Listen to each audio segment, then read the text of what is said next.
It's Mark Husson's Astrology Hour. Time for you to expect something wonderful.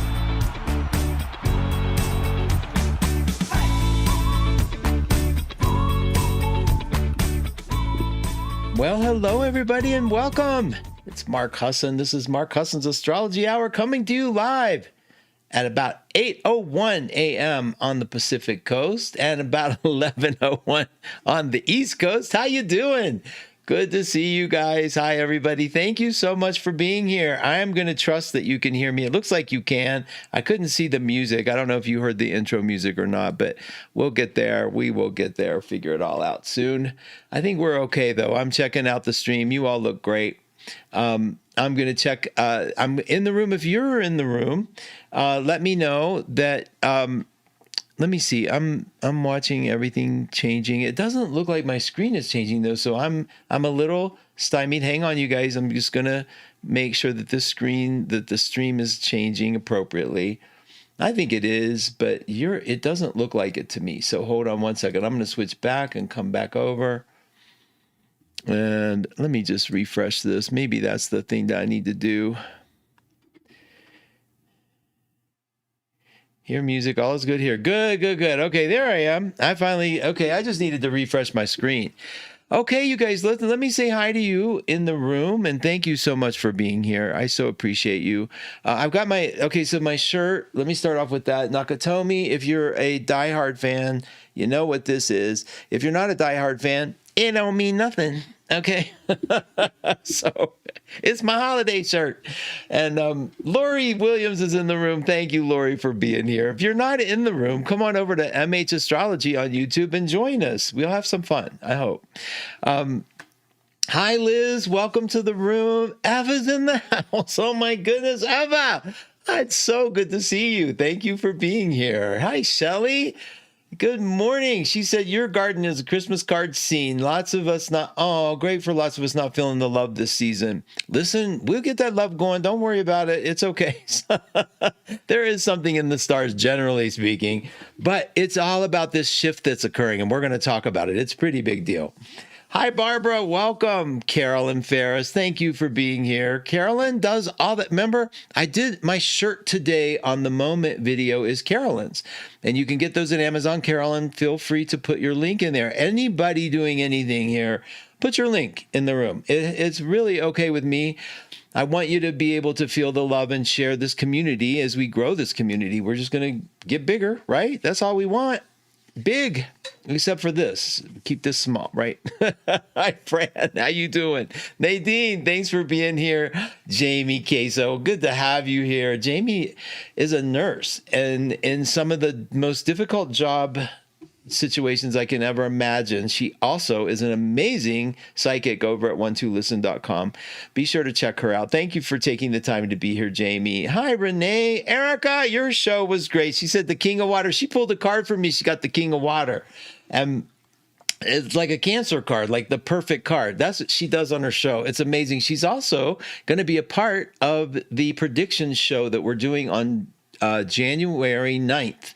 So we're going to have the psychics, several of the psychics at 12 are doing live shows. They're doing pre-records, and it's being run and hosted and presented by the wonderful Serena. So it can't go wrong. Erica's going to be a part of that as well. Erica's gone to Morocco. We feel terrible for her. I know. Sympathies all over the place. Just teasing Erica. It's actually a beautiful time to go, and I'll go over that with you. Hi, Lenny. Thank you for always your kindness, and happy Hanukkah. To those of you celebrating Hanukkah, happy Hanukkah. And I just have to say it. I'm heartbroken.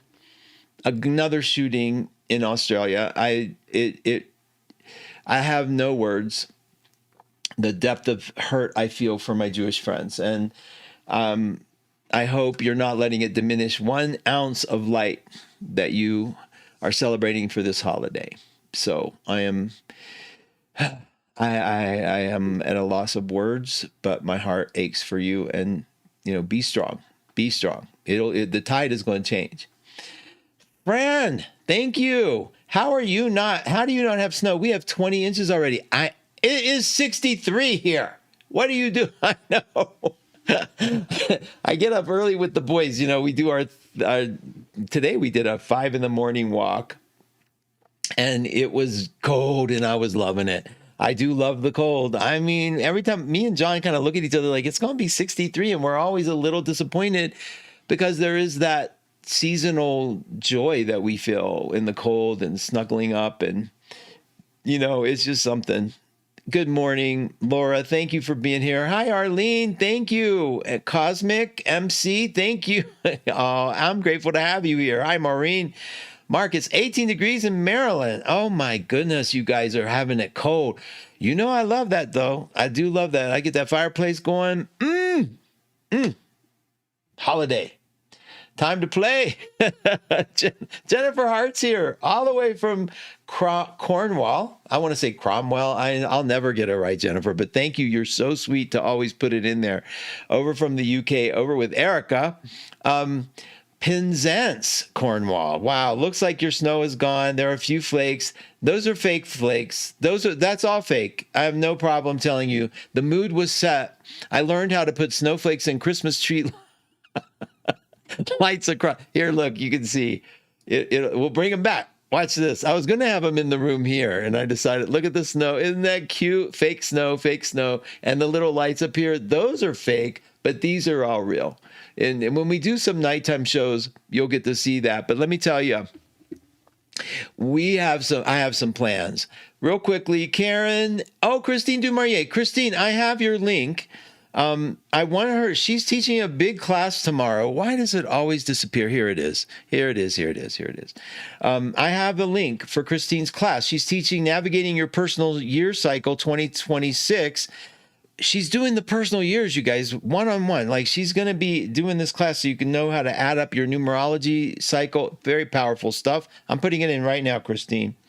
And then I have, and that's tomorrow, you guys. That's tomorrow at 6 p.m. Pacific by phone. You can do this. So I'm glad you're teaching that, Christine. I always look forward to those numerology courses just to refresh my own numerology. You guys, month and day, you add them up, make them a single digit. It's that easy. Month and day, you just add them up, make them a single digit, and then you add, well, this, for 2025, it was like you didn't do anything, but for 26, it's a little different. Christine's going to go over all that with you. And then, while I'm at it, let's get Catherine and Lori's link here for their transformative double healing session. We got these women channeling and doing healing work in the room for you, and this is Saturday. So those are two links to please know about at 1-2 Academy. I'm grateful these guys are teaching. Kat taught last week. It was a very successful class. I think that's the business. I don't want to spend too much time on business because we have a lot to talk about astrologically, right? So let's see here. Yeah, that's good. I'm going to put this down. Okay, so now this is my studio stream. There we go. All right, you guys. Month and day plus the current year for your personal year number. Absolutely. But for 2025, you didn't have to add that year because it was a 9 and it adds up to the same number. Right, Christine? Or did I get that wrong? Either way, that's what we're going to learn from her. And that's why it gets exciting to understand a little more nuance to what the year is about and the tools we have. Now, a couple things. I've been working all week on getting my screen so I can split it and have a guest. And I'm going to have guests for members. It is for members, but I'm going to start with you members so we can have a Q&A in the room and you all can talk to us. And I'm so excited to do this. But it isn't easy for me. It's probably easy for a lot of you, but to split the screen and then how am I going to stream the person in? I figured it out though. I did. And so soon members of my site here are going to not only have access to John, which you guys have really enjoyed and he has delighted in you. And I'm grateful for all of it. But we're going to be able to take questions live from members. So sign up. It's $3. You guys, you do this. And then we're going to talk. We'll have a room full. We'll talk. I'll bring psychics on, special guests. I'm excited. And I'm going to do it a lot because what else I got to do, right? Nothing. Let, I want to talk to you about eclipses. There's some coming. The season, I want to talk to you about the season of eclipses, because I also want to talk to you about what happens astrologically. So let's do a little bit.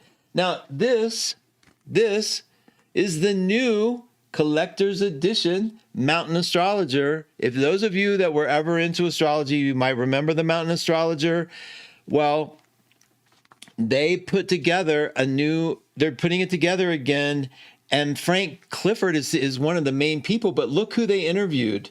Wait a minute, where is it? Let me look at this way. Look, right here, exclusive interview with Liz Green. Yeah, y'all know that's the bomb, right? It doesn't get smarter than Liz Green and astrology. Worth getting the collector's edition. I think you can order it. You can get it online free, but this is the one to have in your hands. Beautiful article. I could read her all day long. I adore her. And such a reminder of how we work astrology. And that's why a lot of my foundation as a psychological astrologer is to help you use this times to integrate and to sort of adjust to the patterns that are going on, to go with the flow. That's a really important flow to follow, so that you can do what? Live your happiest moments. Have your happiest life that you can possibly have. Isn't that the goal? That'll always be my goal. You'll always hear that. It's only that we can live a happy life. It's not any spiritual list that you climb. It's not, this is my personal view. It's to live the happiest life, because I do believe in God, and I believe that was the mission. And I do believe God is love. And I do believe, as an extension of that love, my goal is to try to emulate that. Not the love, because I can't do that. It's impossible. But to emulate the wish from that love to me, which is to be as joyful and happy as I can until the moment where we're reconnected. Let me just put it that way. I know it sounds a little corny for some of you who are very left brain and very intellectual, and that's okay. Enjoy your life the way you enjoy your life. Isn't that the point I'm making?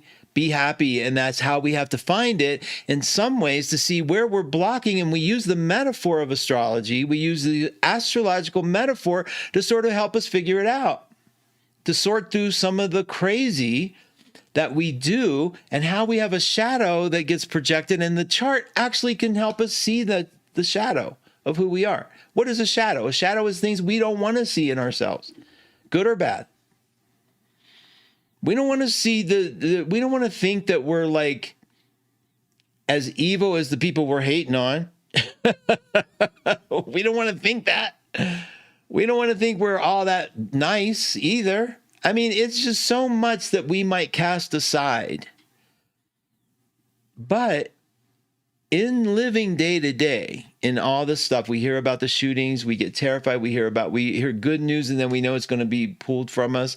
I mean, there's always that life here, right? This duality life. Astrology can help us feel some navigation, feel a little control, to get some choice done, in like to choose maybe a different way to look at something, if the goal is really to be happy. Now, your personal happiness might not look like my personal happiness, right? So your goal to be happy may not look like ha ha ho ho, right? It might look like something completely different. But the point is to be somewhere at peace and to find that. Now, today's a Scorpio moon, so we get to be a little deeper, right?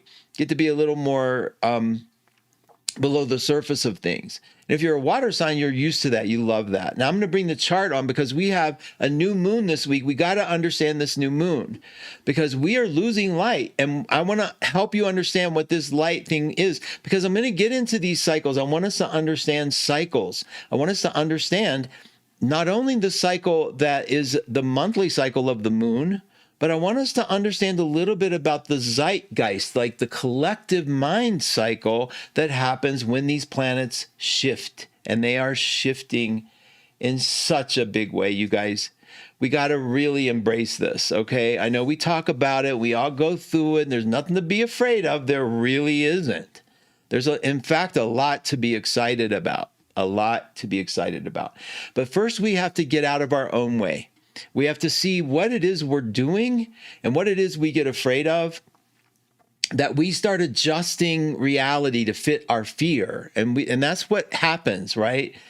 When you're afraid, you start only seeing the thing. It's sort of the classic confirmation bias. I believe something, so the only thing that I let in are things that confirm that belief. I do it unconsciously. We all do.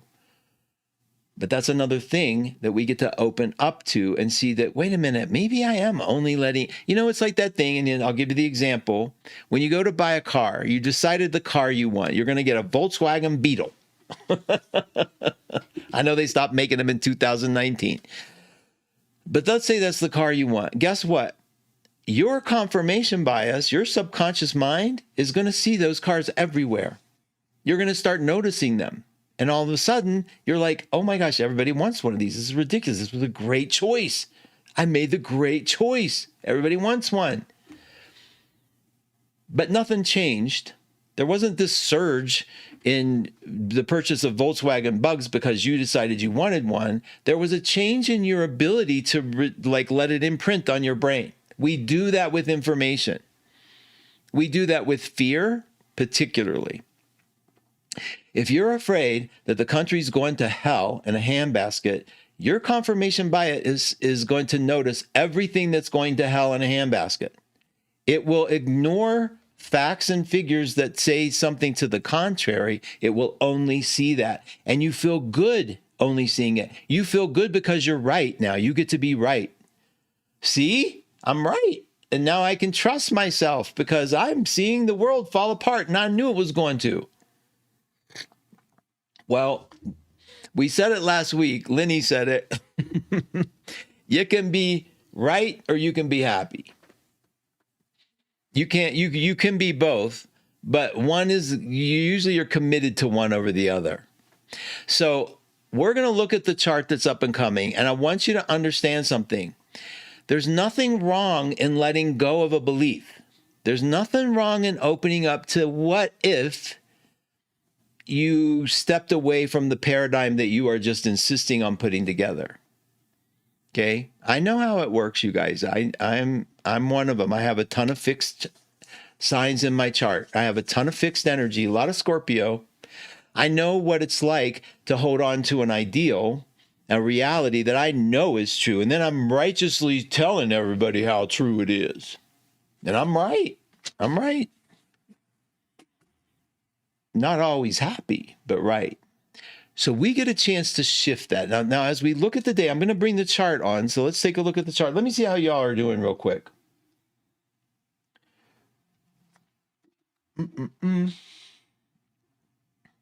Hey, James, welcome. You guys have to do this.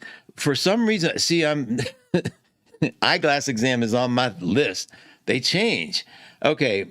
Donna, welcome. Okay, let me say hi real quick, and then I'm going to bring the chart on. Wet Seattle, it's so nice to be with you all. Thank you, Donna. Thank you so much for coming.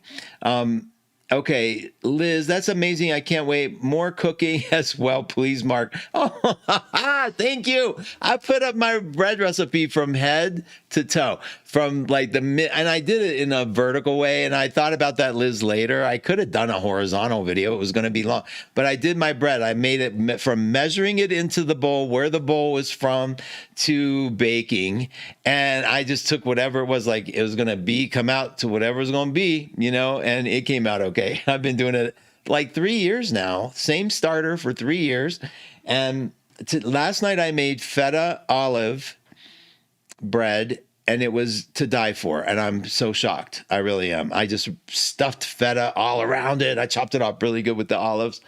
It was crazy. It was crazy. Okay, so we had to eat Italian because of it. Tracy's in the house. Hi, Tracy. Good to see you, fellow Cancer. Jim, good to see you. Thank you. Okay, Reka, thank you. Oh, Reka, thank you. Reka Kiss, first timer. Great to have you. Okay, Charlene from the PNW, getting hammered by water energy, flooding, and air. Wow. Okay. Be safe. Thank you for welcoming Reka Kiss, Jim. That's very sweet. And Tracy, you're so kind. Okay, you guys, let's talk about how we work these planetary energies. Okay. Now, remember, one thing that matters more than anything that I want you to get used to is your elemental basis. Okay. What element you are. So hopefully, you know by now that if you're a Aries or a Leo or a Sag, you're a fire sign, right? You know, Taurus, Capricorn, Virgo, the earth signs, Gemini, Libra, Aquarius, the air signs, and Cancer, Scorpio, and Pisces, the water signs. That's all you need to know. Now, you have a bunch of them, though, and they're weighted differently in the chart, and the weight matters. So how many, like where your moon is, where your rising is, where your Venus and Mercury and Mars are, those personal planets add weight to the element. You might have one planet in water, but be all air. And how you maneuver, how you work with that is going to matter, especially during these times coming up, because all the outer planets, they're leaving some of those more watery, earthy signs, and they're getting into air and fire. And we're going to need to be ready to watch this shift occur. It's going to be amazing. I'm bringing the chart on. Okay, I'll shut up. Here we come. Here we come. Here we go. Okay, I left. Here's the chart. Here's the chart. Y'all know I'm leaving the other planets off, and I'm bringing them on one at a time. This is the new moon right here. This is why it's new. Just 1 minute off here, but it's 28 degrees of Sagittarius, okay? 28 degrees of Sag. Now, if you know your chart, you would get on the outside wheel here, find Sag, and 28 would go either left or right of this line right here. Okay, that's not an important thing. Basically, what's mostly important is that you understand Sagittarian energy. This is happening Friday at 5:43 p.m. Now, let me tell you about new moons, and I will bring myself on to share this. I think this system works here. Let me see if I got this right. Yeah. There it is. Okay, so when the sun and moon, I drew a chart today. I'm so proud of it. Look at this. And I'll go over this with you. But when I'm like, I hear myself. I'm so proud of this. But it was hard. No, here's the thing. When the sun is in Sag right now, right? It's going to be in Capricorn. And on the first day of Capricorn, okay, let's get me down here. There we go. On the first day of Capricorn, which is Saturday, you guys, is the first day of winter. It's there exact. We do the tropical zodiac. So winter, the winter solstice, and the solstice means longest day or night. It's the winter one, so it's the longest night of the year for the people in northern hemisphere. But so that moment, which is going to be at 7:03 in the morning Saturday, 7:03 a.m. Pacific time Saturday, is the minute, the longest night of the year. That's it right there. And it is the minute the sun goes into Capricorn. Like, they are identical. We do the tropical zodiac. We go according to the seasons. So we're coming to the very end of Sag. And whenever you come to the end of a sign, I've been harping on this. It goes to 29 and then it shifts over. Look at this new moon. What degree is it? 28. 28 Sagittarius is nearly the culminating point of Sag. It's like nearly the end. And at the very end of Sag, we now look more to the wound than we do to the gift, because it's at the very end, like the end of every sign. It's like we're tired. We got this bursting energy of Sag. What is the wound of Sag? The wound of Sag is the realization that the immortal part of us is forever, but it has to share with our mortal part. In other words, you have to pay the bills. You have to take out the trash. You have to know and be okay with the part of you that lives as a human. You can't escape. You can't live on Mount Olympus all the time. You got to come down and bring the fire to the mortals. You got to share with them. You got to help them out. You got to get your mortal side that can die, that can be hurt. You got to get that part in touch with you. You got to be able to come and take care of yourself. You have to bring it home. That's what this new moon is saying. Now, here's the energy of a new moon. It's black. It's a reset. There's nothing to complete. It's over. We've released light to the point the moon is now hitting the reset button. with the sun, and it will start its journey at the end. The minute that hits that new moon, it starts its journey of receiving light. And it's in those moments that we get to be like, oh my gosh, I'm coming through. I'm coming to the other side. Now, up into the journey of the new moon, it can feel a little intense. Some of you are really sensitive to the new moons. Some of you are really sensitive to that depression that sort of hits. I'll call it depression, but in the literal sense of the word, it's a depress. It's a pressing in. And that can, if you identify with it, if that's all you see, then it can be even harder. But if you see that as like, this is happening to me, you know, like people who treat us bad, or when we're having a situation where somebody is not being kind. I have one going on similar, but with practice, you get this idea like, I have a job to take care of the part of me that is engaging in that, the part of my psyche that's engaging in that. Now we can do that by making the other person wrong. Oh, good. It's right on your Mars, 1 degree past your moon. This is powerful. That's really good to know. I love that you know that about your chart. We'll talk about that. Activating a Mars is really powerful. But if you identify with the wound, then that's all that you see. And then you start putting your confirmation bias around everything that confirms that, see, this is me being hurt. If you identify with the adult, the part of you that is the caregiver, or the Mount Olympus part, the God, just long enough to see the mortal needs support. The mortal in you needs fire. The child in you needs a hug. The child in you needs protection. Then your first impulse is to go toward the pain, not toward the thing causing the pain. Like when your child hurts themselves, for those of you that have children or had children, you don't go analyze the source of the wound. You take that wound and you fix that wound first, and then we go take care of the problem, right? We kick the tree that hurt them's butt for a second, but we take care of the problem first. That's what we have to do with ourselves. This is the lesson of the new moon. It's not the neighbor that's the pain in the butt. It's not the colleague. It's not the coworker. It's not the teacher or the boss or the parent. That's not the source. That might look like the source. The source is happening in us. And remember, confirmation bias is powerful. We bring this stuff to us to sort of wake a part of us up. It's brilliant, the system. And this new moon darkening the light, right? Hitting the reset button, we're coming to a close on a lot of this stuff. What you do before a new moon is make sure, like imagine you're going down in the cellar and right before you close it, like for the hurricane coming, like right before the tornado comes, you look, is everything all right? And you shut the door, it's dark, okay? That's what's happening to the new moon. Right before the new moon, get things in order before you go. Clear the deck for yourselves.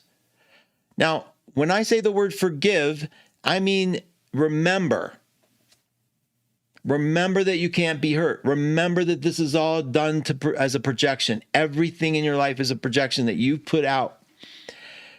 Whatever you see out here, you see through the lens of yourself. You can't ignore that.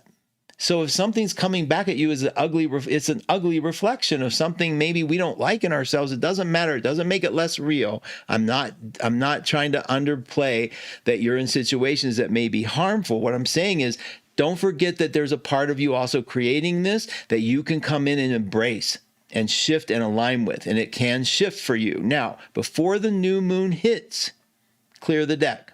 Look around. What do you want to reset? What needs to be reset? It's the end of the light, the last phase of this. We're hitting a new era. You're closing a chapter on this phase of the moon cycle. What are you done? What do you got to complete? Complete it, please. Let go of old thought patterns, or think you are. Just make an affirmation to do that. I know some of this can sound trivial, or some of it can sound like, how am I going to do that? It's all about intent. And so a couple things. Run to the gratitude board on 12listen.com. Use the hell out of that thing. It's free. You just go to 12listen.com, scroll down on the left-hand side. I should show it on here. In fact, I will show it on here. You scroll to the left-hand side and you hit post the gratitude. You don't have to put anything in there about you. No one will know it's you.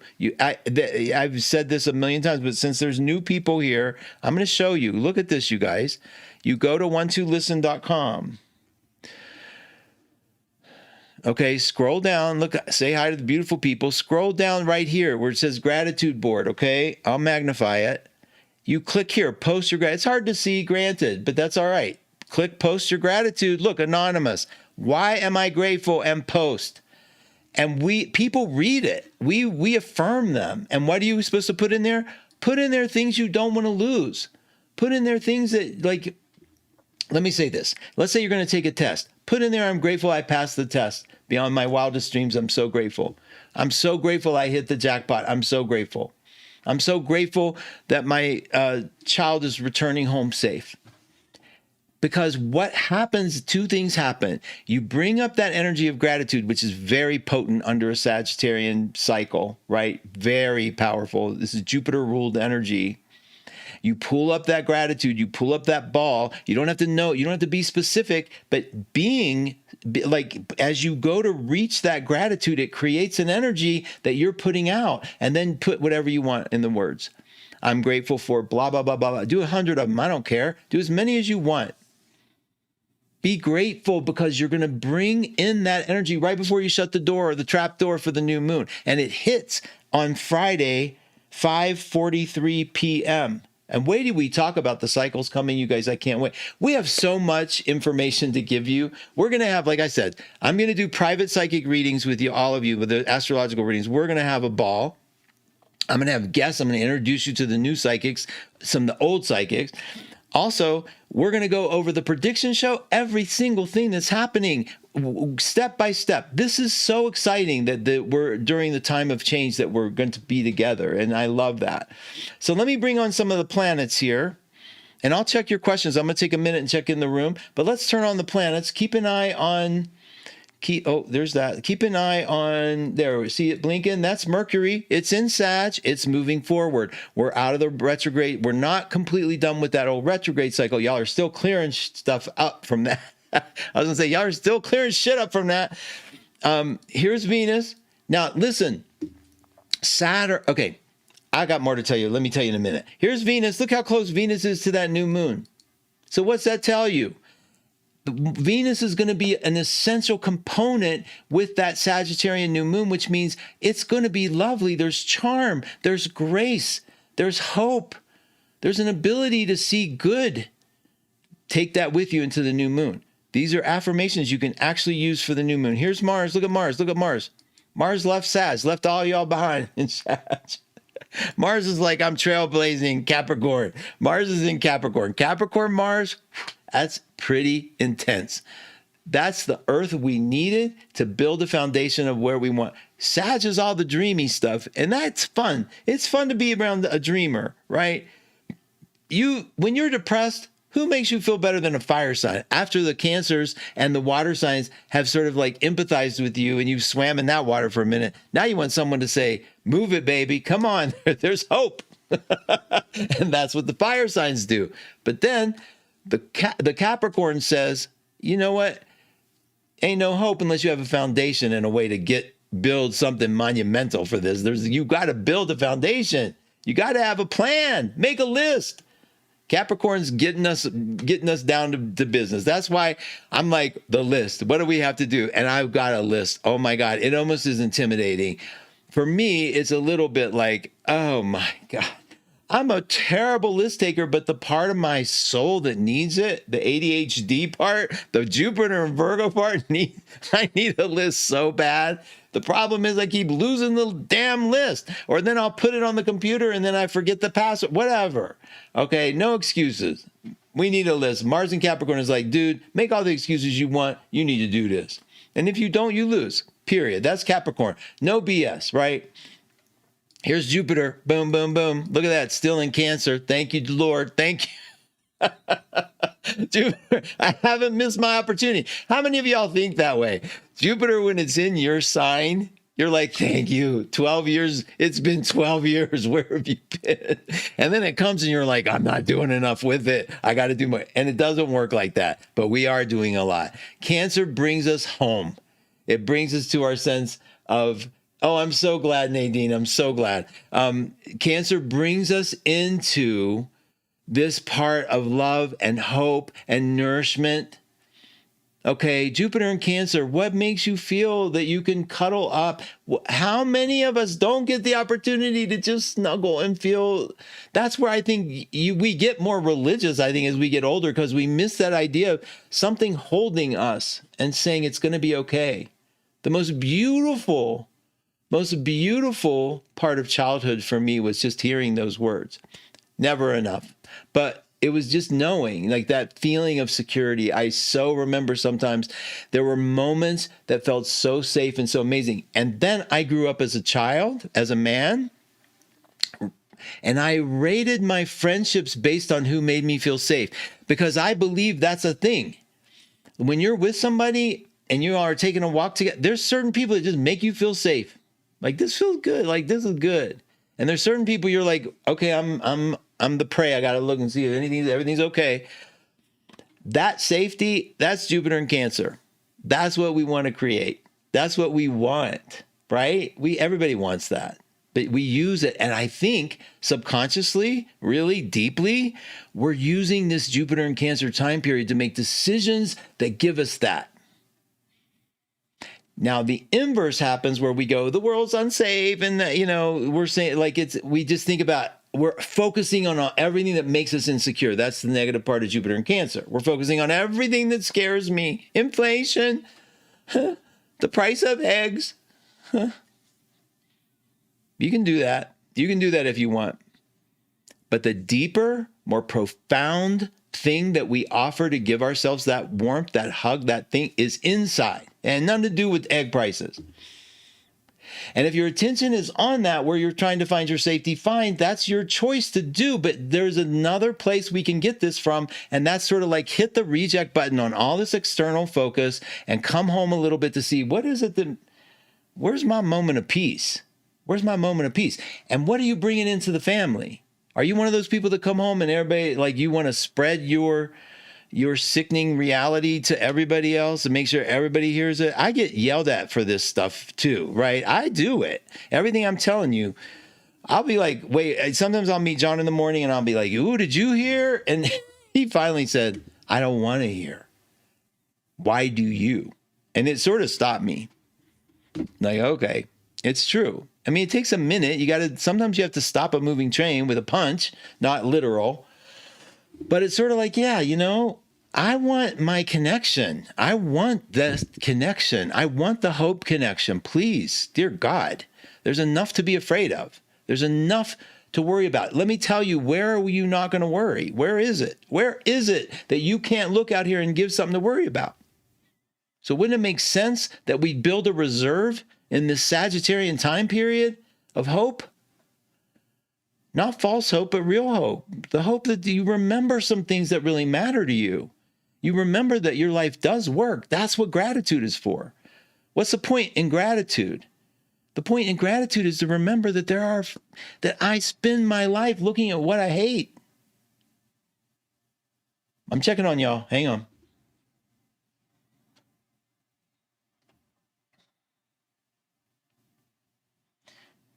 Oh, thank you. Your show is like a warm weighted blanket, giving me the best hug. You're so sweet, Lori. Thank you so much. I'm so grateful that it means something, because it means something to me to have a place that these words can land and that I can make them real for me. So you guys, remember this. Let's summarize. This is the Sag time period. So we take all the hope, all the peace, all the prosperity that a Sag was. Sag is Jupiter ruled. All that hope, all the quest for gold. We take that and we remember it, right? We hold it close to us and we remember one thing. None of it compares to that feeling, that warm glow that we can extend out and remember. And that's the remembrance. We have a promise. We were told we are products of love. We were told there was a loving force around us. There was a God that loved us.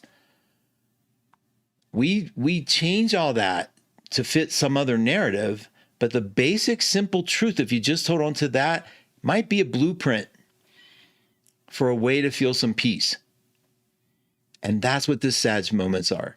It's going to go into Capricorn, right? The sun's going to hit Capricorn Saturday, and it's sober time. All right. And you need this reservoir. I'm telling you.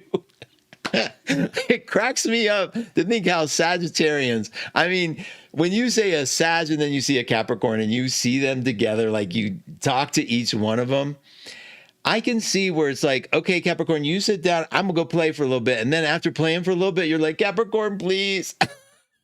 Like, I need the stability. I need the hope. I need the safety. I need the foundation, right? That's what's coming. But we just got to get through these little transitionary time periods. That's the most important thing. And these transitionary time periods are like waiting for example, here, let me show you on the screen here real quick. Let's put Saturn up there. Let's see, look at Saturn been in there. And look right next to it.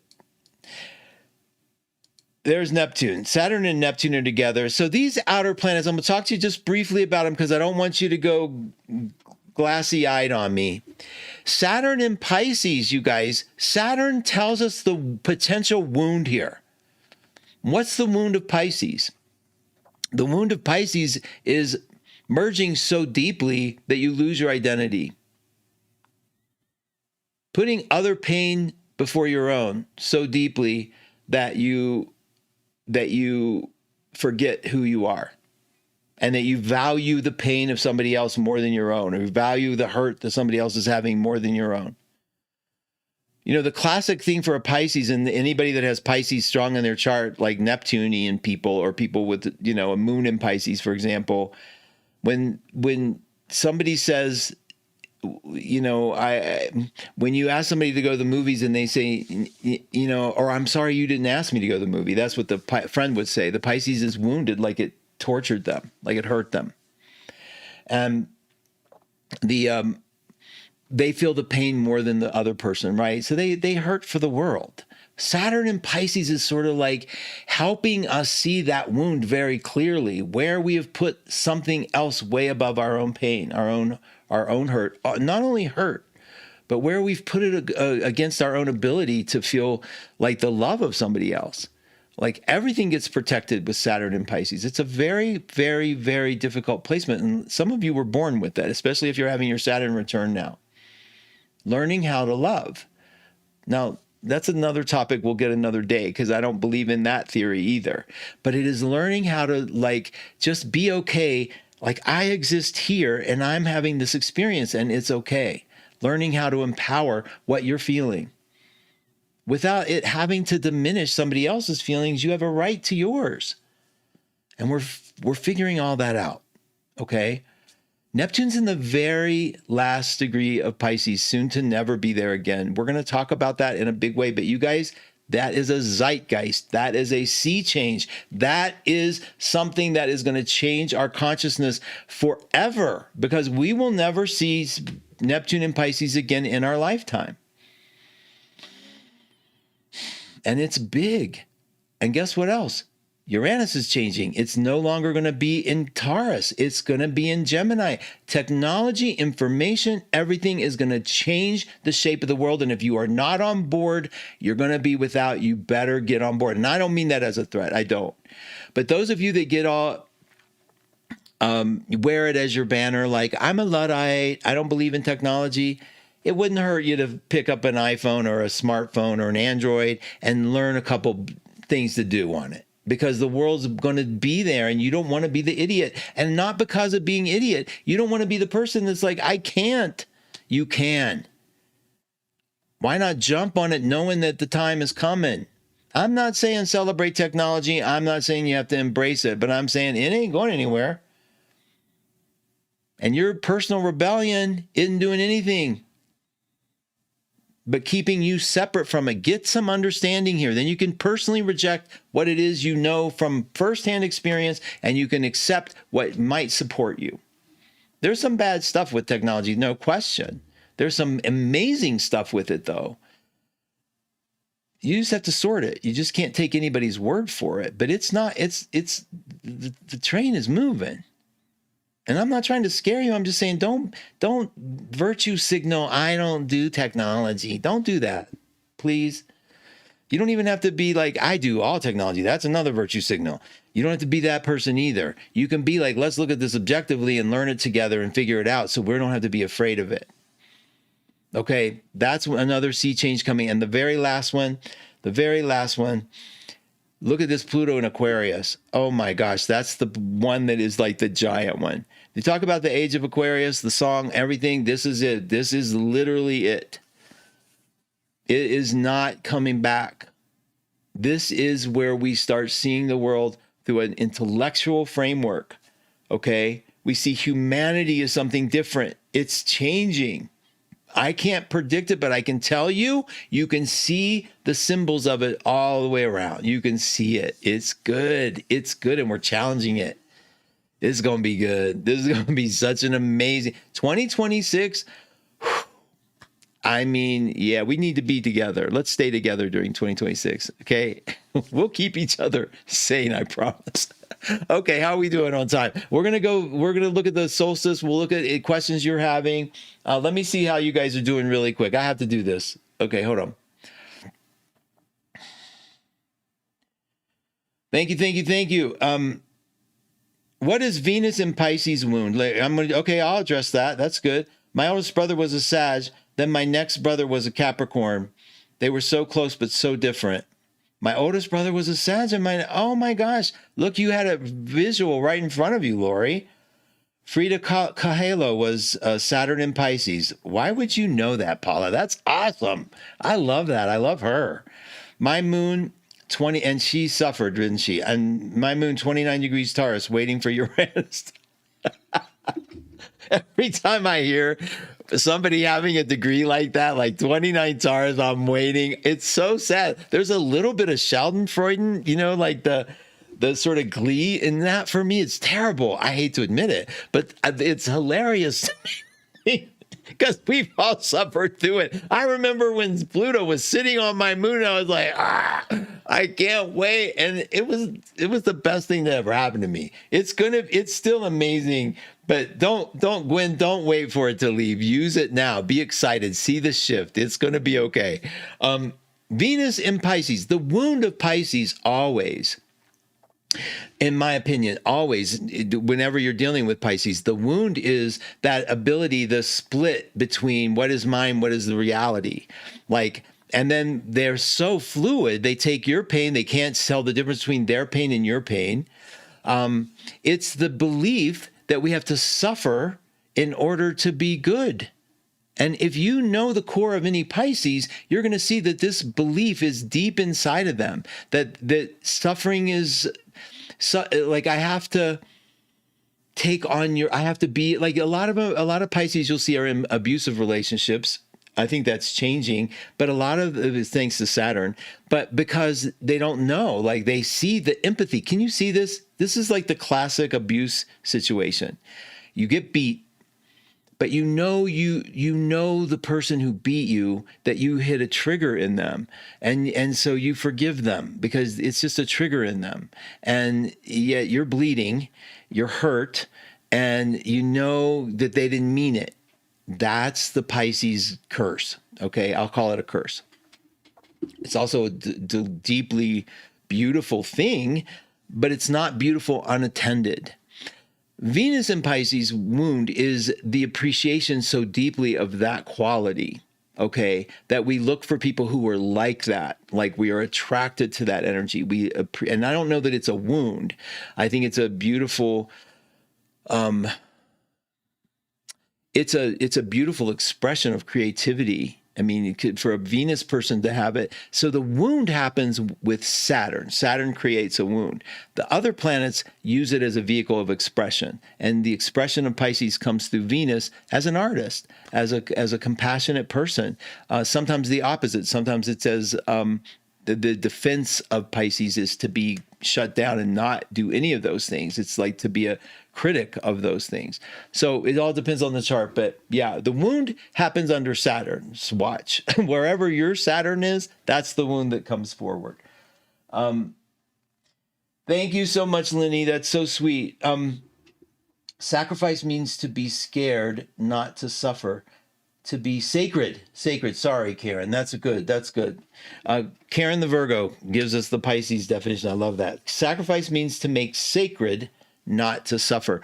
So the important lesson with this Saturn in Pisces is to understand that I think where my boundary stops, and then to empower the idea that you have a right to your boundary. So much of our culture started over empathizing with others to the point of, this is so perfect, you guys.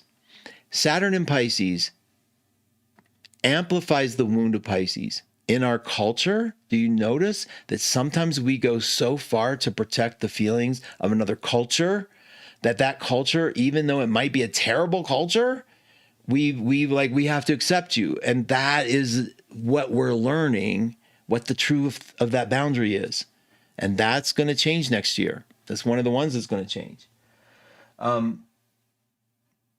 So the North Node in Pisces, okay, so your node is this, let me show you on the screen. It looks like a horseshoe in case you all get charts done. You can get charts done.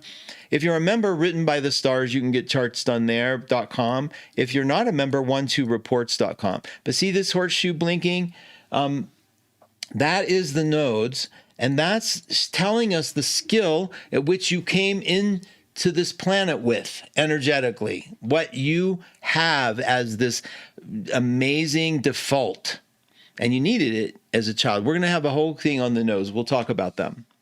But the North Node is what you must learn. And so for some people, learning the Pisces North Node is to sort of trust their feelings, trust that you don't have to analyze everything. You don't have to rely only on yourself and your head. You can actually maybe trust your feelings, trust support of another. Go to the more mystical things instead of always being logical. So that's a big thing. Okay, we're wrapping it up here. Oh my gosh, thank you so much, Melissa. That's so sweet. Thank you for becoming a member. That's so sweet. That's so exciting. I'm trying to keep it up for you guys. I'm gonna make coffee. I'm gonna show you how I do pour. The membership is just sort of like coming to my home. That's really it. Except in my home, we do readings, we cook, we make coffee. That's why it was so fun sharing John with you guys, because his brilliance. We had a neighbor who was not offended, but when they asked what we did, and John doesn't shy away from it. I'm an astrologer. I'm a counselor. I'm a therapist. And just heard the words, but not read John. Because if you read John for 2 seconds, you realize that's probably one of the nicest, gentlest, kindest souls you'll ever want to meet. And part of me is like, oh yeah, that exists, where people aren't reading the room or reading the people. Like they're just hearing the words and doing what I said, confirmation bias. Like, oh, this must be bad because this is what I have in front of me. Okay. Never miss it all, Pam. It'll be recorded, and thank you so much even for showing up. Happy Healthy Life says, my Saturn 28 Pisces. You're having your Saturn return, dear. That is so sweet. Second Saturn return, if it's your second, it's the one that sort of makes it all make sense. So we're going to have a whole show on just the Saturn return. I got to be careful because we get a lot of people come in that don't know a lot about astrology. So we don't, like I said, we don't want glass eyes. Let me wrap it up here for the week. I'm going to come in. We'll go over the winter solstice. I just want to talk to you about that just for a second. It's at 7:03 in the morning on Saturday. It's the longest night of the year. That's our longest night of the year. And at that moment, everything turns. It starts getting lighter minute by minute. It is one of the most romantic times in terms of our inner journeys. It's romantic in the sense of we finally maybe get an opportunity to meet the part of us that sits and lays dormant because we're so active maybe, or we're so busy taking care of everything else. because the new moon is the day before, it's a dark time period, right? Literally dark. There's not a lot of light being reflected, and the light is being taken away until Saturday, right?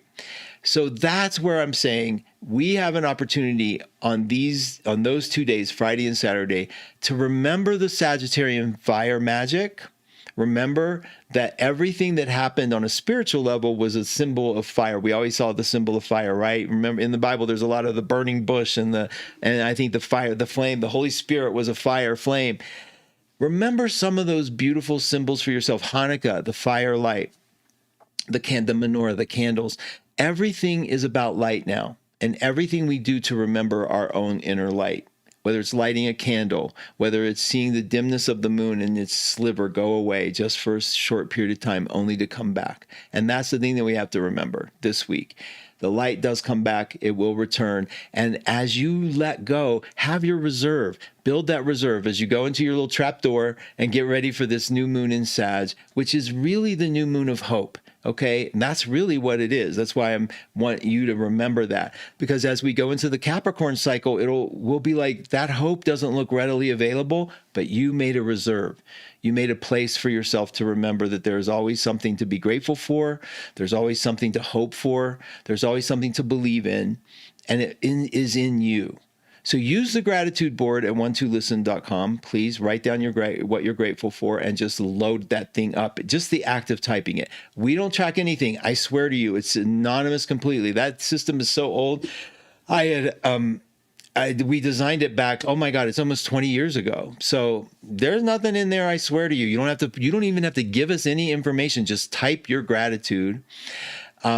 Christine Dumaurier tomorrow is teaching a class on surviving the personal year, how to come up with your personal numerological year, and then how to add that up, and then what to do each month. It's a class I wouldn't miss. If you don't know numerology, if you're ready to look into the future a little bit, that's tomorrow. I put the link in the room, but go to 12 Academy if you don't have the link, and you'll find it there. 12, the number 12academy.com. And while you're there, you'll see Catherine and Lori's guided meditation and healing class that's happening. I believe it's Friday. You'll see both of those classes there. Okay, somebody said not Saturday.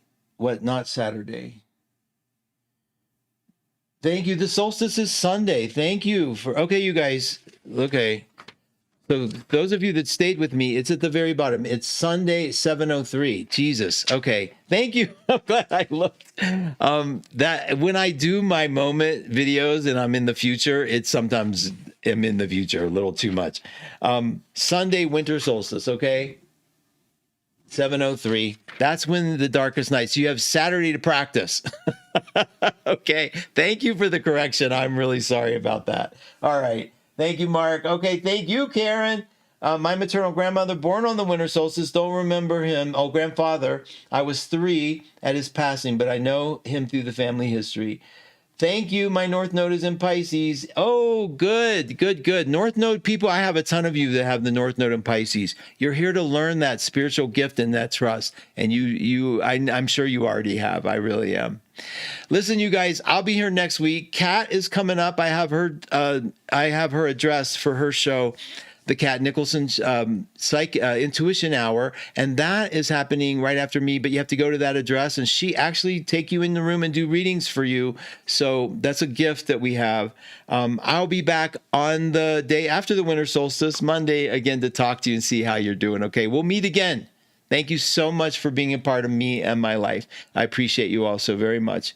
Talk to you in a week and every day on the dailies. Thank you so much. All right.